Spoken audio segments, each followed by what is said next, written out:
ladies and gentlemen, the amazing Kreskin.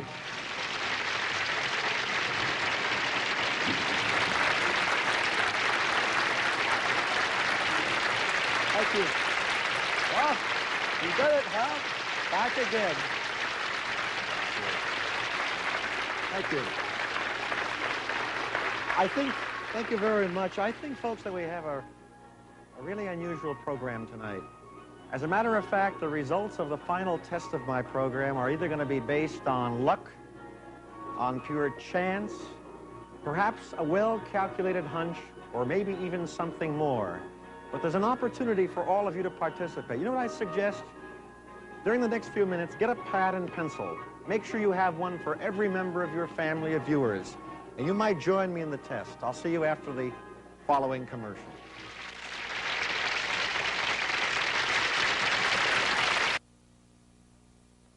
You know, normally at this part of the program, I would turn to my studio audience and do what I call audience readings. But the staff and I were sitting and talking about it, and they all felt very strongly about this. The nature of tonight's program, the discussions and the guests, are so fascinating that we felt we really couldn't do justice to those topics by doing the audience readings. But I want to stress something, and I mean this very, very strong. This has nothing to do with my next guest, because the guest we have on is a very, very special person. But our program is not an occult program. We're not trying to foster a belief in occultism of any kind. And yet later on today, you're going to hear a discussion on a very, very controversial topic that really kind of deals with the black arts. But my guest really is a legend, because she's not only a very fine actress, she's a breathtakingly beautiful person, and she really has an interest in this whole field of parapsychology. She also has, with a capital C, a special class. Would you welcome the vivacious Miss Arlene Dahl? Huh, folks? Oh, great to see you here. Nice audience, huh?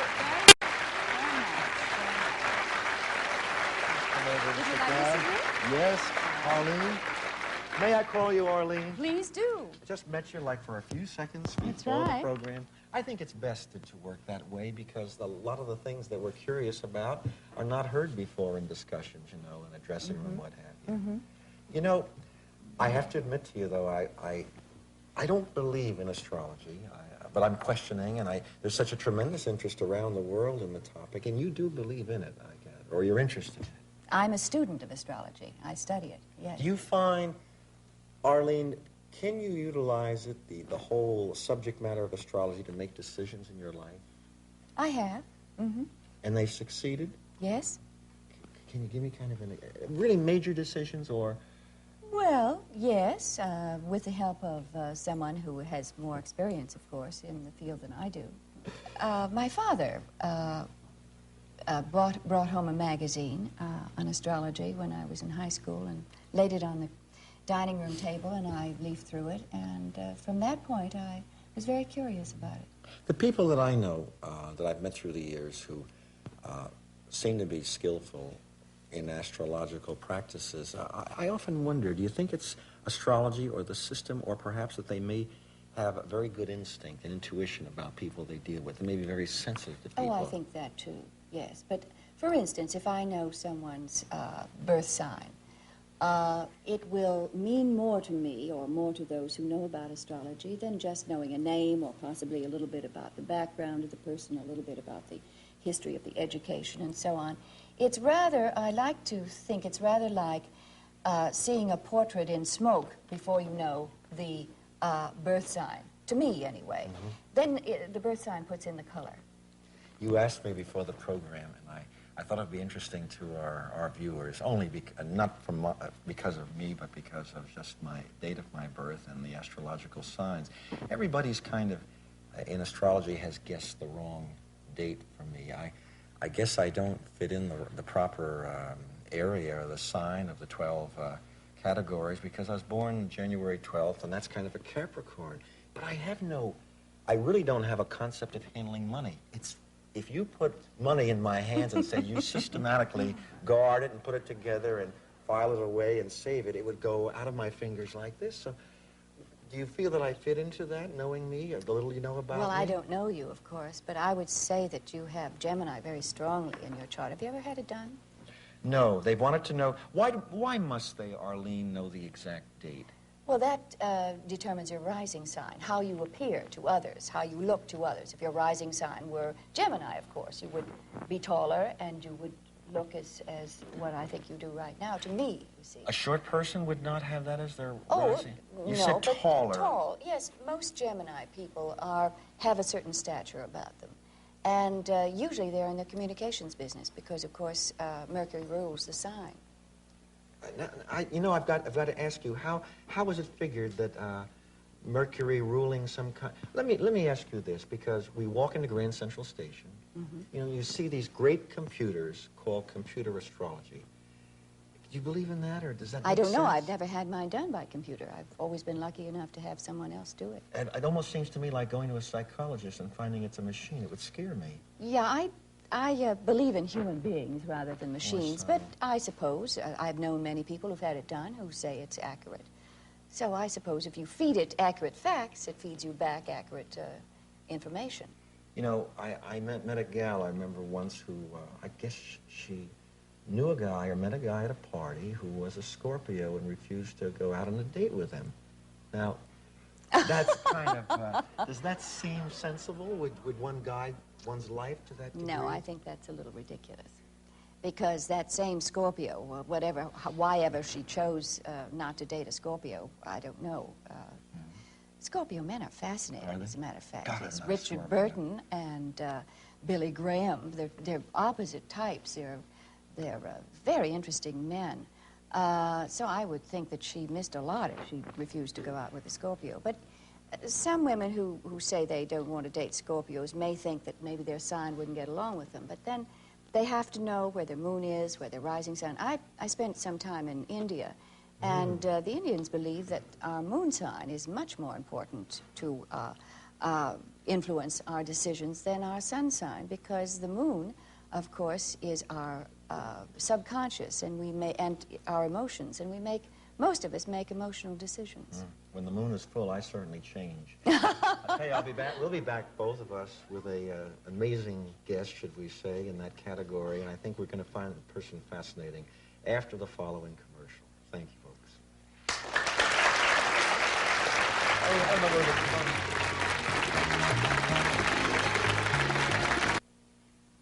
Arlene, we have a category that's called kind of Kreskin's Amazing People, because there are really people around the world that have done fascinating things in their own way, in their own lives, that maybe much of the rest of the world doesn't know about. And yet the gentleman I'm going to introduce to you, gosh, he's well known. He's very well known in Canada. I keep reading about him in magazines. I don't know whether I should call him a palmist or a soothsayer. He's going to have to explain this to me. But would you all welcome with me Mr. Norman Johnston. Johnson, how are you? So nice to see you here.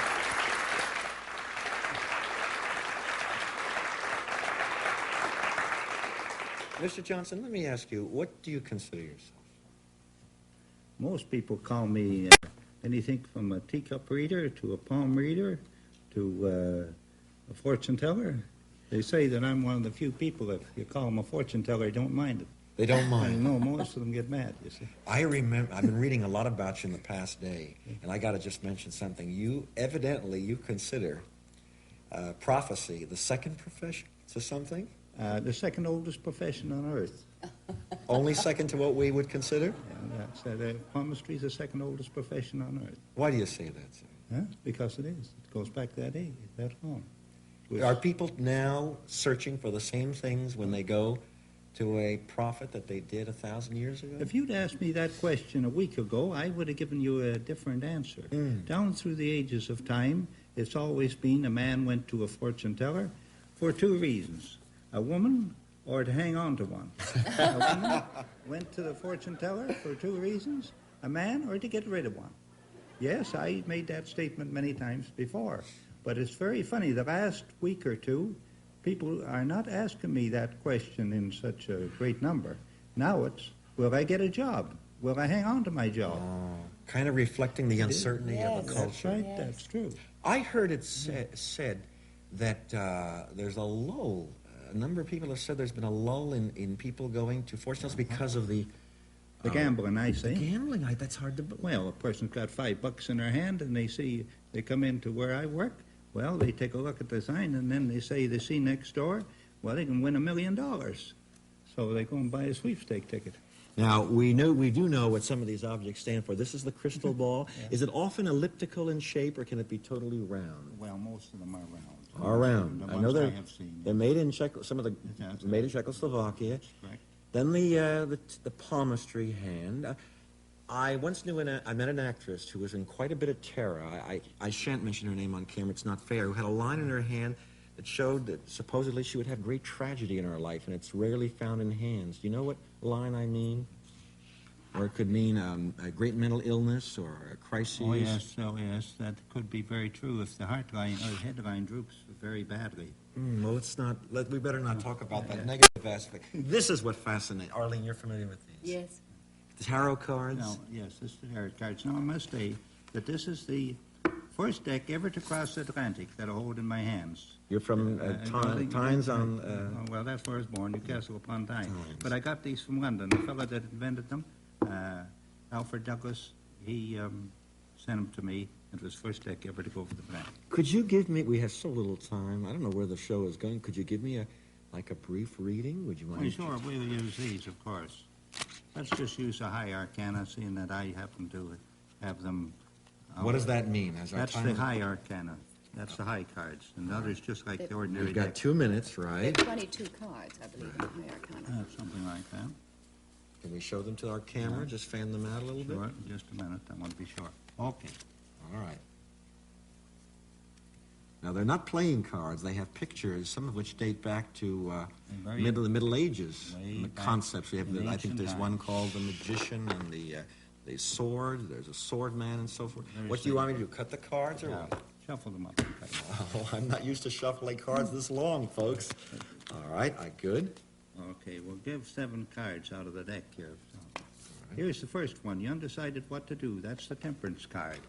That show's got a foot in the water and one out. He's a little bit undecided what to do, but it looks to me, according to this, that there will be a trip to Montreal in the near future. So I wouldn't be surprised that there's a trip coming up to Montreal. I am planning a concert there very shortly. Now, the next one comes up is the Star. Everything's going along all right, taking the slow route, but things are going all right. You're on the right track. Don't change it of any kind. Just keep on going. I hope my staff hears that in the control room. There's two marriages taking place Two? here. Not the same time. No. Not the same time, no. The 2 marriages coming up in the near future. Well, you mean one is going to end and then the other's going to start again? No, that's 2 people getting married close to you. You forgive me, Mr. Johnstone. Now, this is the Chariot, the Conqueror. Meaning you're going to overcome all difficulties, all opposition, and everything else, and go right ahead. So you can look for a great future in connection with your career. Now, that indicates here that the Empress, that generally indicates marriage, successful marriage. Children will be very successful. Nice to hear. The marriage first and the children after that, folks. Bear that in mind in spite of the new rating and television program. We got one more card, and then we're going to really have to... Well, there's the High Priestess. That shows that you'll rise to great heights. You want to go into anything new. Now is the time to go ahead. Do we have time for one more card real quick, the 7th one? It's this card, the last one. So it says 2, 4, 6, and 7. So that's the end, the finish. There must be... in the end, you'll probably breathe your last fire from home or something to do with that. But is that what that means? Card, yeah, it's about the last card. Can't say much about it. Will the series continue, or will I end in the middle of the series? No, you won't end. This will have nothing to do with it. Not for a long time. You made my night. And listen, you're a very charming person. I wish we had more time. Mr. Johnston, I hope you'll come back again, because it was a joy having you here. It's been a pleasure to be on your performance. We'll be back after the following commercial.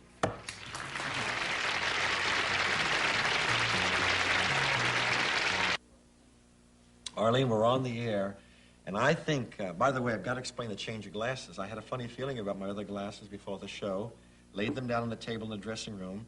Everybody examined them, picked them up. And the glasses I had on when we were talking at the top of the show fell apart. The screw came right out while we were talking, so You must have felt that. No, neither did Mr. Johnston advise me. But the other thing is, I got to say this, Arlene. I've had an agreement with all the shows I've done, started in Ottawa, that the show not be edited for time or for content. If something goes wrong, it goes wrong. If the show goes overtime, they've got to cut it short. Well, I think we've got to explain. The show's always been done live on tape. You see it as it's done the way the studio audience does. But in the test we are about to do, a person was called ahead of time, and we learned that the person had an idea of what I might be trying to do. And I think you will agree, Arlene, that for the sake of integrity of the test, it was not the fault of the person, it was a misunderstanding in communicating it through the staff, that we decided, I felt we should start again. Right. And we found someone. And would you explain, we won't pick up the phone just yet, but who do we have on the phone, and where is this person? You have my husband on the phone, and he's in Los Angeles, California. This is not New York we're calling now. No, it's Los Angeles, California. Or Arlene, before we go any further, I'm going to ask you to maybe open this deck of cards. You could maybe move along the side there. These are terrible to open cards. All right, well, wait a second here. How about this edge here?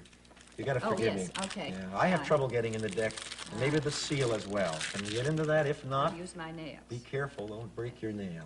All right. All right. We're going to on camera. By the way, Arlene, do you play cards at all? Are cards an enjoyment of yours? What games? Yes. Gin. Gin. Mm-hmm. That's one of my all-time favorite games. I've got to say that. Let's show this deck on camera.